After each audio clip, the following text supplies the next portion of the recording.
Então, eu já ouvi manifestações ótimas ali no intervalo, espero que agora todos possam fazê-las. Tem uma manifestação que eu posso revelar em público? Não posso? Tem uma colega de vocês que perguntou assim, quando deu o e-mail, aquilo era para valer? Eu posso mesmo mandar? Era para valer mesmo. O negócio é sério. Não, porque eu suponho que ela deve ter algum trauma, que alguém deu um e-mail errado. Assim. O meu UOL, eu uso o UOL mesmo. Tem um amigo meu que tem 8 e-mails, mas ele abre só um. Não é o meu caso. Quem é... Passa lá atrás, ó, vai circulando, assim, vai circulando. Daqui a pouco. Depois do primeiro, o resto é fácil. A mãe da Beatriz. Olha lá. A Sandra, a doutora Sandra, mãe da Beatriz. Professor Juarez, a gente ficou aqui fazendo uma listinha, né, Ana Paula?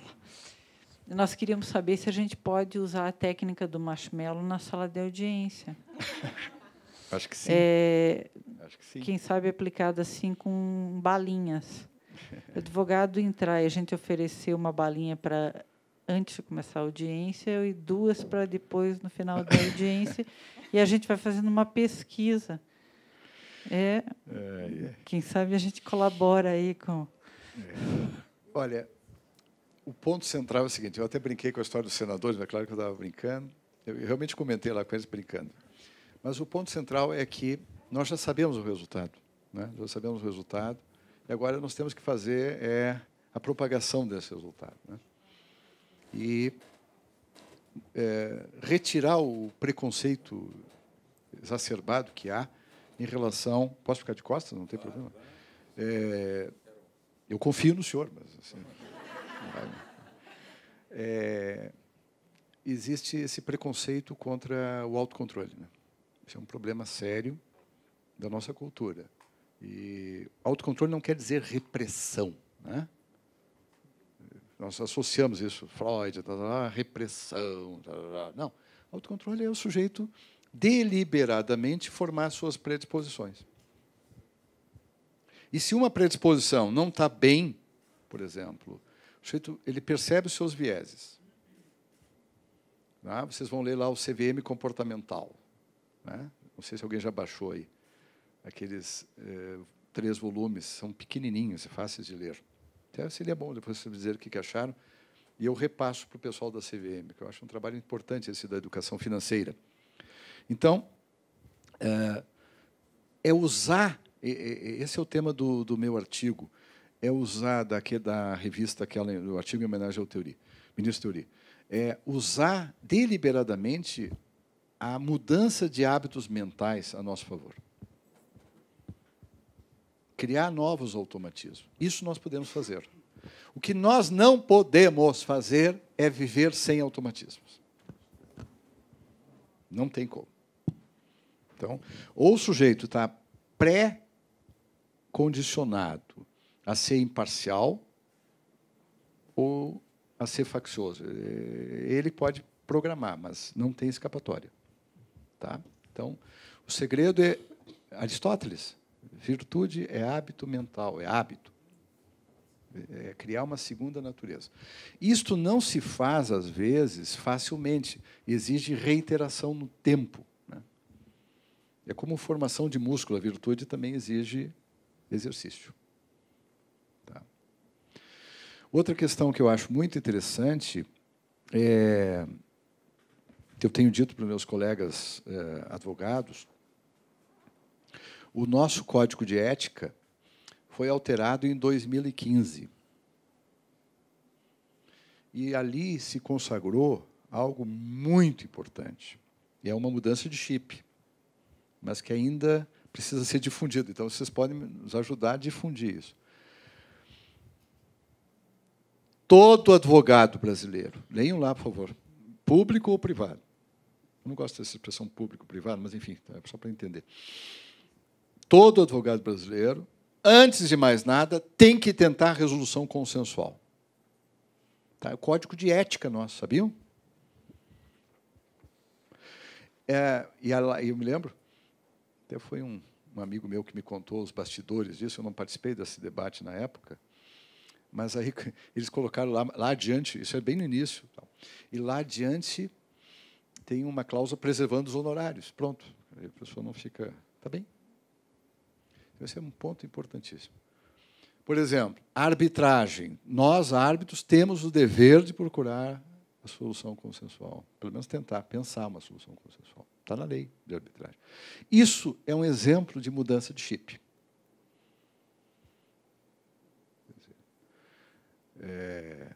Eu não vejo muita solução para o judiciário brasileiro se nós não tivermos essa mudança de chip. Não vejo. E eu tenho dito que isso é para propiciar que o judiciário se debruce aos hard cases, né, com a calma necessária. Né. Mesmo que se utilize bastante a inteligência artificial, isso não resolve. Ajuda, mas não resolve. Vitor, o que quiserem, não vai resolver. Então, é preciso trocar o chip. Como é que troca o chip? Vai lá no cérebro e muda a predisposição automática. Eu sou um solucionador de conflitos.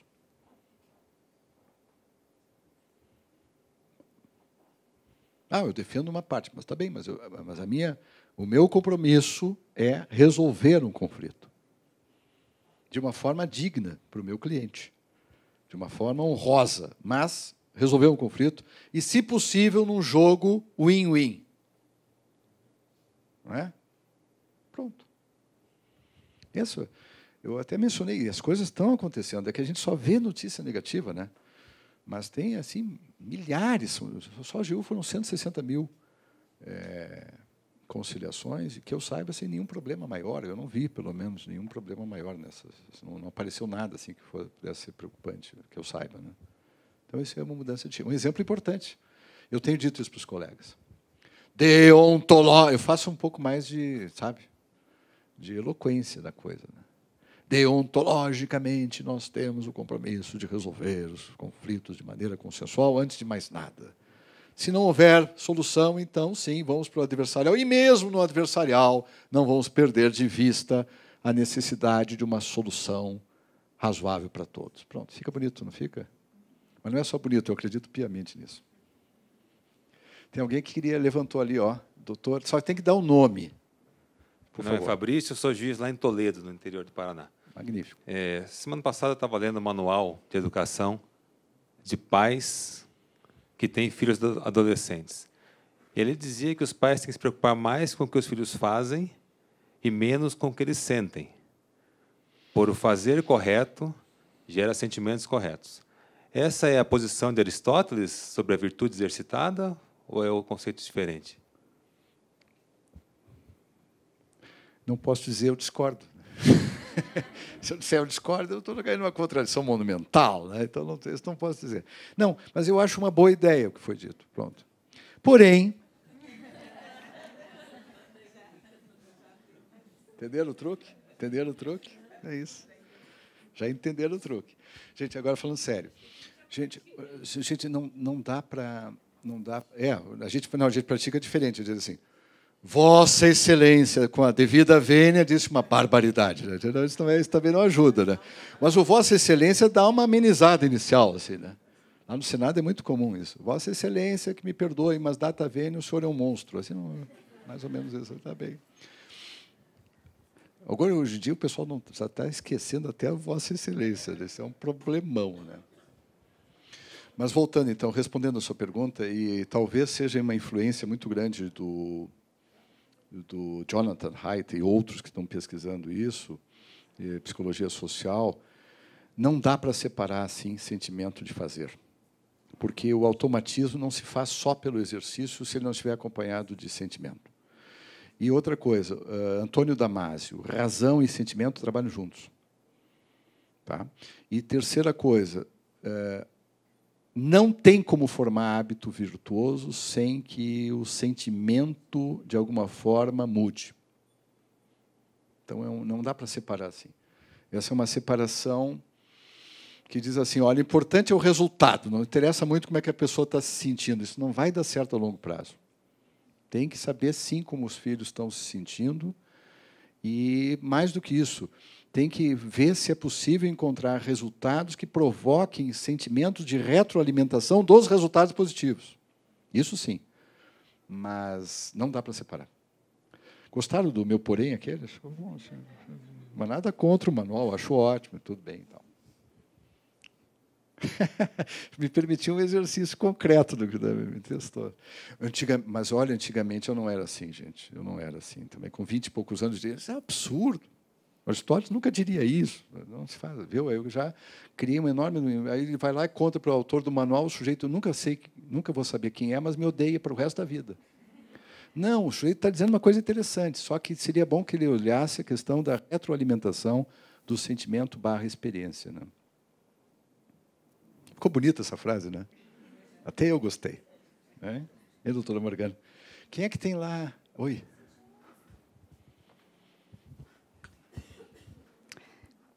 Professor Juarez. Oi. Meu nome é Celina, eu sou assistente do desembargador Arion. E, nesse assunto de questão de ser solucionador de conflitos, sim. Eu lembro que, na minha pós-graduação sobre processo civil, que eu fiz, inclusive, na BD Const, lá em 2009, agora já revela um pouco a idade, enfim. Faz pouco tempo. Falou-se muito na questão de... era o momento de começar a falar sobre precedentes judiciais no Brasil. Sim.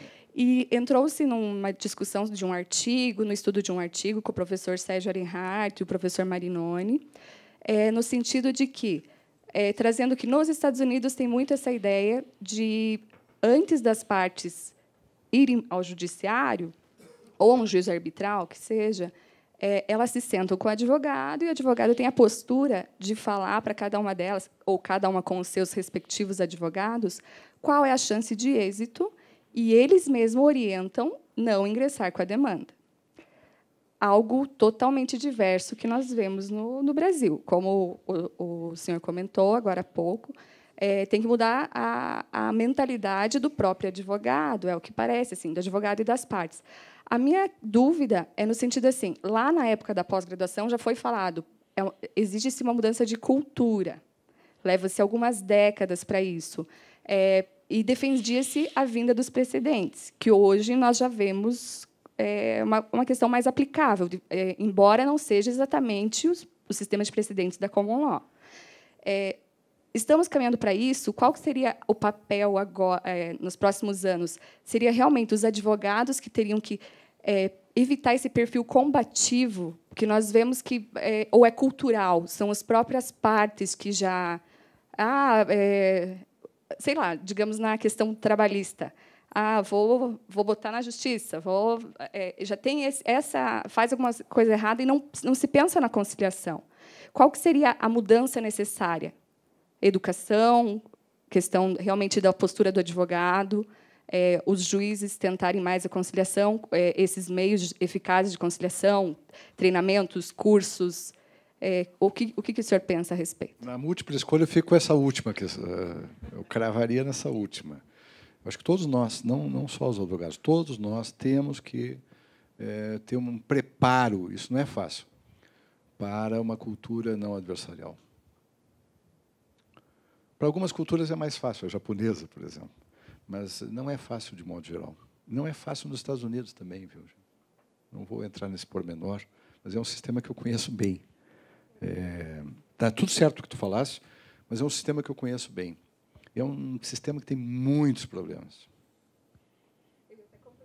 Muitos problemas. Por exemplo, o plea bargaining não é tão simples assim. Tem muita coisa. O sistema penitenciário deles é um horror. É um negócio... Eu tenho que ir com calma nessas importações assim, dessas figuras. Eu estou numa fase de estudar mais os países nórdicos já há algum tempo, mas eu acho que tem que ir lá. Eu estive várias vezes lá, vou voltar para lá, Colômbia. É uma universidade espantosamente boa, Harvard é boa, Yale é ótimo, todo mundo tem que ir lá. Mas cuidado com essa ideia de que o sistema lá funciona muito bem. Assim, eu tenho minhas dúvidas, assim, sinceramente, várias, hermenêuticas, inclusive em relação à Suprema Corte. O que os juízes fazem com os advogados na Suprema Corte, eu não aceitaria, por exemplo. Então, não é assim. Essa cultura a gente tem que dar uma olhada. Vamos apanhar o que é bom e esquece o resto, né? Isso vale. Eu chamo isso de uma certa alíquota na importação, alíquota crítica na importação dos institutos. Mas eu acho que, com relação aos precedentes, a conversa é mais longa ainda, né? Porque o problema não está nos precedentes, vinculantes ou não vinculantes, mas na técnica da distinção. E a técnica da distinção, aí sim, eu diria mais, eu diria que os britânicos, mas também alguns grandes americanos podem nos ajudar muito, sobretudo professores e juízes, eu conheço alguns também que sabem fazer distinção. Distinção exige fundamentação e abrir exceções. Uma das coisas mais importantes na vida é saber abrir exceções, fundamentadamente, não arbitrariamente. Então, essa técnica da distinção tinha que estar sendo, entre nós, debatida junto com a técnica dos precedentes, né? Mas, do jeito que foi feito aqui, foi para baixar pilha, mais do que para qualquer outra coisa. E baixar pilha não resolve.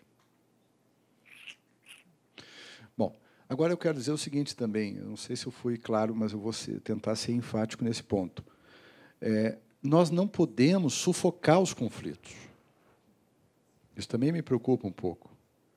Tem algumas pessoas que estão querendo resolver, assim, não há mais conflito trabalhista. Bom, vai com calma, né?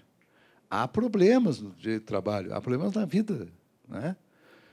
Não há mais conflito de família. Pô, eu adoraria isso, mas a vida não funciona assim. Então, o conflito existe. O ponto é, nós vamos resolver esses conflitos, vamos. E alguns vão ter que ser resolvidos judicialmente. Não tenhamos ilusão quanto a isso. Não é?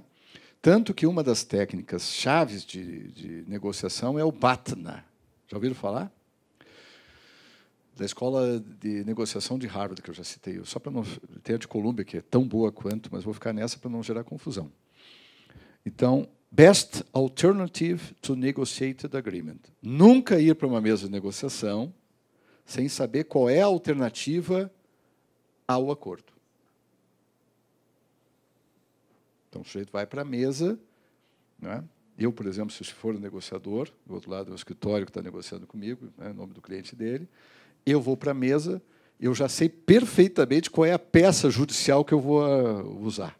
Okay? Já está pronta, às vezes. Às vezes eu até deixo na mesa, só não pode ver. Eu deixo só a capa, assim. Não, estou brincando. Okay? Uma vez eu já levei assim, deixo assim...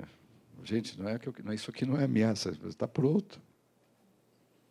O mais fácil para mim é apertar esse botão aqui. Vocês querem que eu aperte o botão? Eu não quero, mas se quiserem, ó, a mão está querendo. Assim. Olha o meu réptil. Ele vai. Ah! Não é réptil, nesse caso é uma técnica, não tem nada de réptil. Mas o ponto central é o seguinte, então a vida também vai ter que ter esse tipo de solução, tá? Agora, eu acho que mesmo a solução jurisdicional, ela deve ser acompanhada de uma avaliação de impactos de longo prazo em termos sistêmicos. Isto é uma coisa, esse é o futuro. Isso é uma coisa que nós não aprendemos a fazer, é um monitoramento contínuo, seletivo, por amostra, de o que aconteceu com as nossas decisões em termos sistêmicos. E aí nós fomos para um congresso, e nos conhecemos muitos congressos, digamos assim. Aí saímos juntos e no carro ficamos conversando sobre um balanço. Eu perguntei assim, faz um balanço da tua trajetória como ministro. Me diz assim, quais foram as tuas grandes alegrias.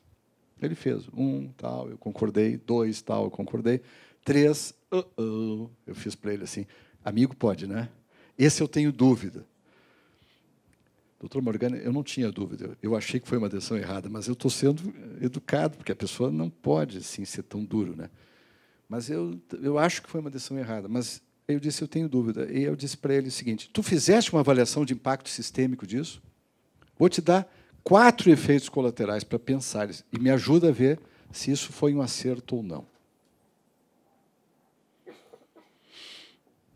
Eu fui tão feliz na maneira de dizer que o homem não apenas balançou, aquela que era uma das decisões que ele considerava mais importantes, hoje ele reconhece que se equivocou. Mas é raro isso. Isso é raríssimo, mas eu não posso revelar o nome. Mas ele reconheceu em público esses tempos. Né? E realmente, isso acontece. Né? É o modo de dizer. Normalmente, tem que ter muito tato para dizer isso. Por que ele fez isso? Fez com o melhor dos propósitos, mas esqueceu o impacto sistêmico. Pena que eu não posso contar o caso, senão vocês descobririam o relatório. Tá certo? Mas é isso. O sujeito quis ajudar um grupo da sociedade e prejudicou uma legião da sociedade, sem querer. Chama-se externalidades negativas ao tomar de decisão. Se o sujeito está calmo, ou se tem uma voz assim que... Né, eu acho que a assessoria é muito importante também. Chegar e dizer, ministro, vamos dar uma pensada aqui na repercussão sistêmica disso. Tá? E se ele está calmo, ele enxerga. Mas ali no fogo, às vezes, não consegue enxergar. Tá certo? Isso tem que dar o desconto, porque a pessoa no... Aquilo é realmente um negócio de labaredas, assim, né? Temos emocionais, então tem que tomar muito cuidado na tomada de decisão.